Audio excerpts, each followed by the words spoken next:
am so excited about this 1950s inspired blue and white pin dot Rita flare dress. It has very funky halter straps, and I admit, when I first tried it on, I didn't know how in the world these straps were supposed to connect. I was all over the place, even calling my husband to help. Needless to say, he was more lost than I was. But finally, figuring out how this dress was designed to be worn, I was reminded of the year I turned 40 years old. That year, the Lord began to speak to me about my worth, and he started the conversation in such a strange way. He told me, "You're wearing your dress wrong." Grab a seat, hit that subscribe button, and I'll be right back to let you in on how that conversation went down and the things I learned in the process.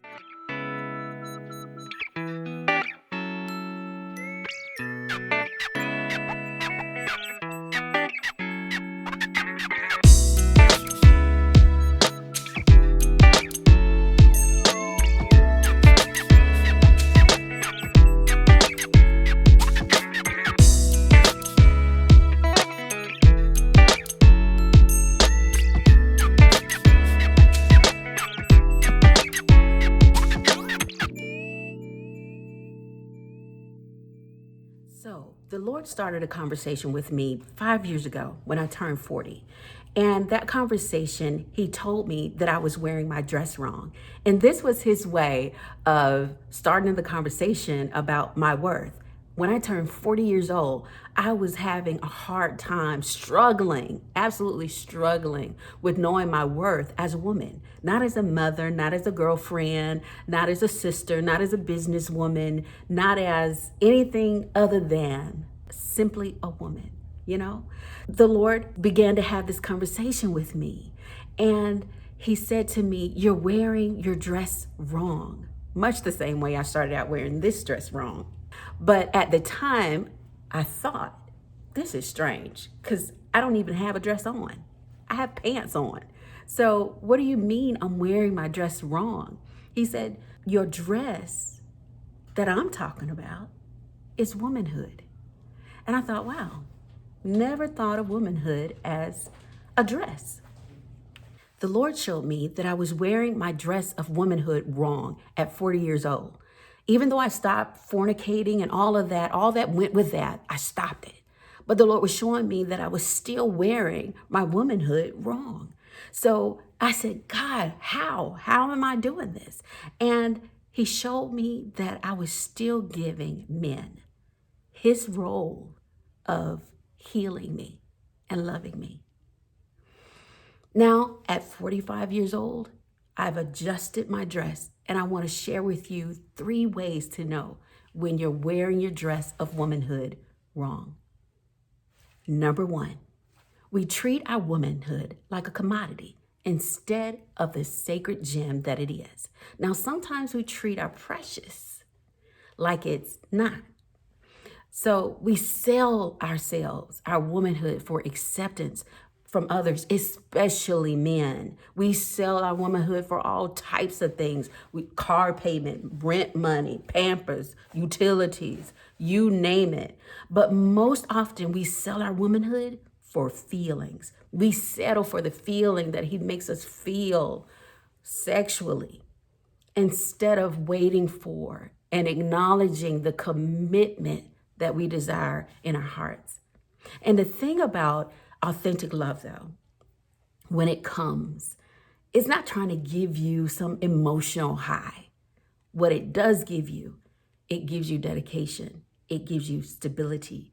It gives you balance if you're ready to receive it. So we're talking about 3 ways to know when we're wearing our dress of womanhood wrong. Number 2, we're looking for others to confirm us as women. Now, we do this when we're looking to them to teach us about our worth. We think because this person thinks I'm smart and this person thinks I'm beautiful, that all of a sudden now we're worth something. We think because we're wearing expensive clothing, driving expensive cars, wearing expensive jewelry, that, oh my goodness, I'm so worth it.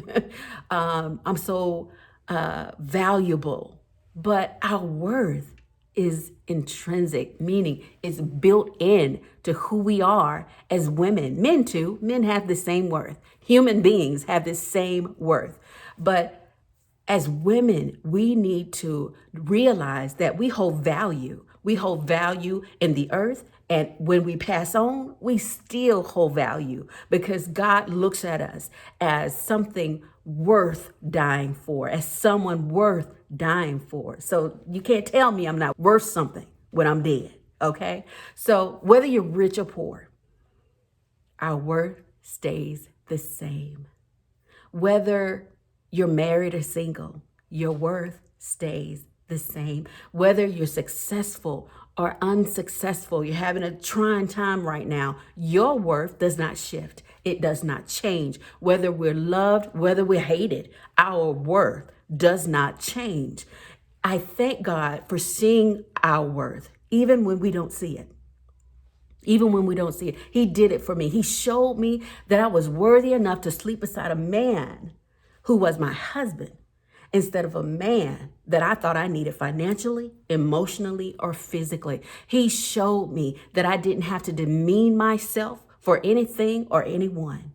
Okay? So the third way to know that we're wearing our dress of womanhood wrong is when we stay in verbally and physically abusive relationships. That's a big one. I know right now, during this pandemic, that domestic violence has skyrocketed. The economic hardships that people are facing, even some facing even prior to this pandemic, it's hard to leave a two-person household when you have two individuals, bringing in an income to the same house. And I know how it feels to have children, and you don't believe that you can take care of them on your own. There's a way. There's a way. I had to trust God, and you're going to have to trust God. Even with the little in your hands, you're going to have to trust Him. And nobody else is going to be able to do that for you. You're going to have to do it for yourself. You're going to have to make up your mind. And that's the first obstacle, to be honest with you, making up your mind. Oh my goodness. It was difficult for me to simply make up my mind to leave. It was something I had to do, though. I had to realize the truth that God didn't leave me just because I was going through what I was going through. I had to believe that God didn't create me to be a punching bag to anybody. I mean, absolutely anybody, family, friends, boyfriend. And I'm saying verbally or physically, He didn't create me to be a punching bag, and He didn't create you. So once I began to accept with my whole heart that I was and still am the apple of His eye, and that I am fearfully and wonderfully made, and that He desperately pursues me. What woman doesn't want to be desperately pursued, right? But when I figured this out, once I embraced that truth for myself, I was able to strategically leave that abusive relationship by the grace of God. So, loved one, let no circumstance, let no person keep you from knowing your true worth in God. Since God designed womanhood, isn't He the best person to tell us how to wear it? Ask Him. He'll show you the way. Till next time, peace and blessings.